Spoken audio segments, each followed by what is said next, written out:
Disalahpahami tentunya bukanlah hal yang menyenangkan. Bahkan di dalam setiap rencana, hampir selalu kita turut mempertimbangkan hal tersebut. Tidak jarang, kita terpaksa mengganti-ganti rencana kita untuk menghindari kesalahpahaman. Tapi walaupun sudah banyak energi dan waktu yang kita curahkan, masih saja ada orang yang salah paham ke kita. Dan akhirnya kita dipusingkan lagi akibat kesalahpahaman yang terjadi. Sangat menjengkelkan.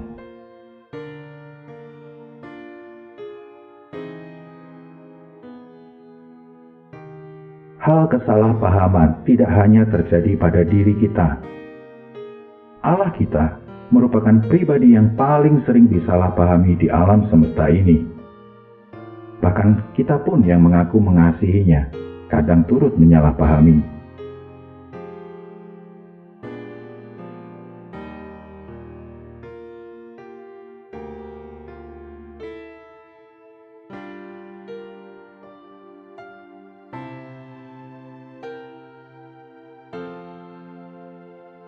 Pada suatu hari, secara tidak sengaja saya berjumpa dengan seorang teman lama.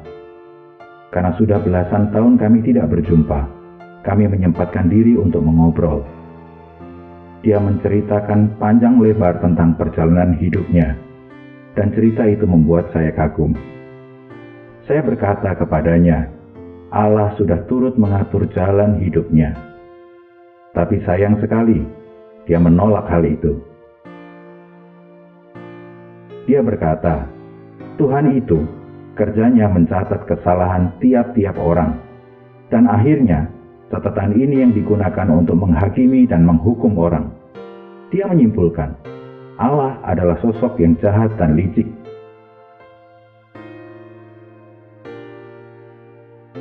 Lihatlah, teman saya sudah salah paham terhadap Tuhan. Dia tidak paham isi hati Allah.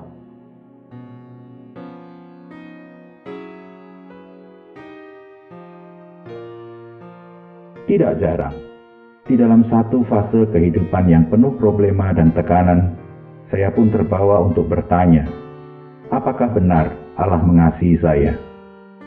Kenapa Dia membiarkan saya melewati masa seperti ini? Apakah Allah memang senang melihat saya tenggelam di dalam kesulitan seperti ini? Tapi perjalanan hidup ini juga yang membuat saya mengenal siapa Allah saya. Di dalam setiap kesulitan, problema, atau tekanan, di situ saya menemukan kesetiaan Allah. Di situ pula saya melihat betapa besar kasih Allah atas saya. Seringkali, justru saya menyadari bahwa lewat kesulitan, problema, atau tekanan itu, Allah sedang menyelamatkan saya. Hal itu membuat saya teringat 1 Yohanes pasal 4 ayat 8. Allah adalah kasih. Kasih adalah pribadi Allah sendiri. Sehingga tiap hal yang tidak berakar pada kasih, pasti bukan dari Allah.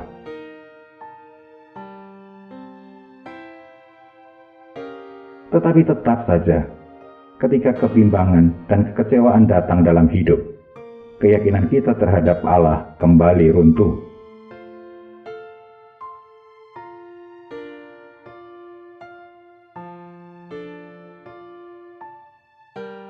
Dari banyak hal yang sudah digenapkan Allah, mungkin perkara mengasihi manusia adalah perkara yang paling menyulitkan bagi Allah. Karena untuk menciptakan langit, bumi, dan segala isinya, Allah cukup sekali berfirman, dan semuanya terjadi. Tapi untuk membuat manusia memahami kasih-Nya, Allah perlu berfirman dari abad ke abad dan dari zaman ke zaman.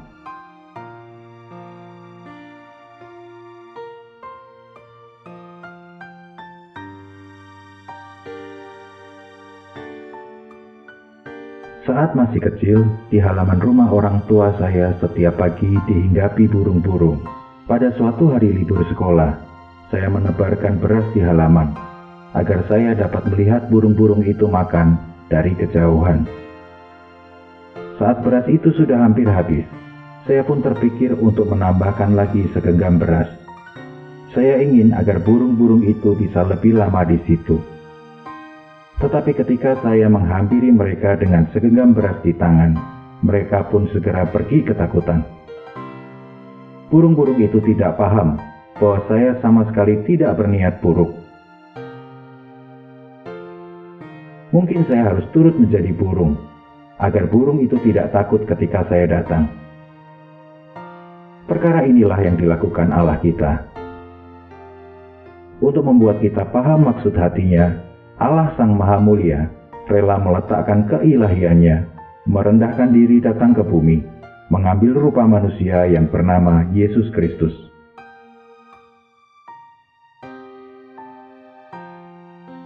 Dalam 33,5 tahun hidupnya, Yesus Kristus menyatakan isi hati Allah kepada manusia.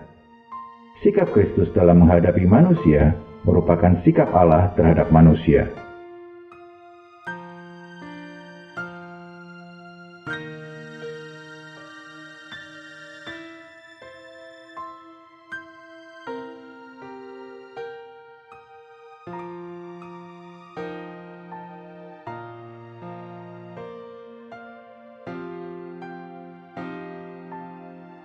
Seorang pria penuh kusta yang pada zaman itu dianggap najis, kotor, dan bau datang menghampiri Yesus. "Tuan, jika Tuan mau, Tuan dapat mentahirkan aku." Lalu Yesus mengulurkan tangan dan menjamah orang itu dan berkata, "Aku mau, jadilah engkau tahir." Sebenarnya saya yakin, dengan bersabda saja, Yesus dapat menyembuhkan orang itu. Tetapi Yesus mau mengulurkan tangannya dan menjamah orang itu. Dia mengasihi orang ini.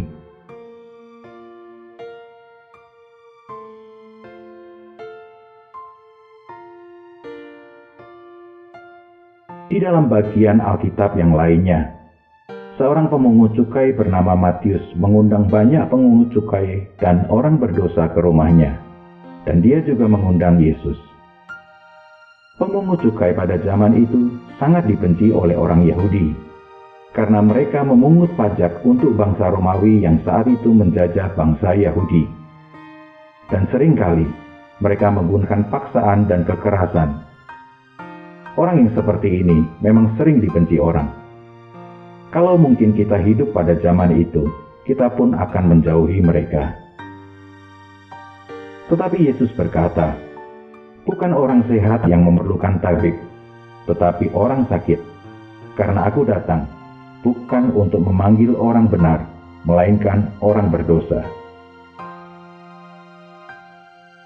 Lihatlah, betapa lebarnya pintu hati Allah terbuka untuk manusia. Dan apakah artinya Tuhan membenci Anda? Dialah Tuhan, Dia sangat mengasihi Anda. Bahkan dosa pun tidak dapat menjauhkan kasih Allah atas Anda. Sehingga konsep bahwa Allah hanya mengasihi orang baik tidak berlaku di sini.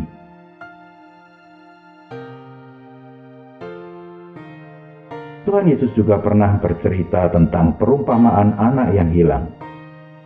Meminta warisannya, berfoya-foya dengan warisan itu, dan akhirnya kelaparan. Dan ia pun berpikir untuk kembali kepada ayahnya. Apa yang terjadi? Ketika ia masih jauh, ayahnya telah melihatnya. Lalu tergeraklah hati ayahnya oleh belas kasihan. Ayahnya itu berlari dan mendapatkan dia, lalu merangkul dan mencium dia.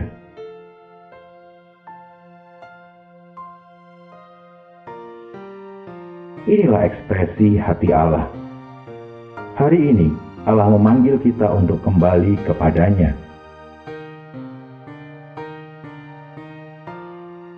Mari kita respon panggilannya dan kembali berpaling kepada Tuhan.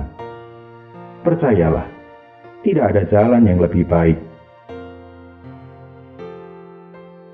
Katakan kepada Tuhan, Tuhan ampuni diriku yang sudah menyaksikan kasih setiamu, bahkan telah menaruh prasangka buruk atas hal-hal yang tidak sesuai keinginanku yang Kau berikan dalam hidupku. Kalau hari ini saya sudah jauh dari Engkau, saya mau berpaling dan kembali berjalan bersamamu. Tuhan akan mengampuni Anda. Hidup Anda akan dipulihkan dan penuh dengan sukacita. Ingatlah, Allah adalah kasih.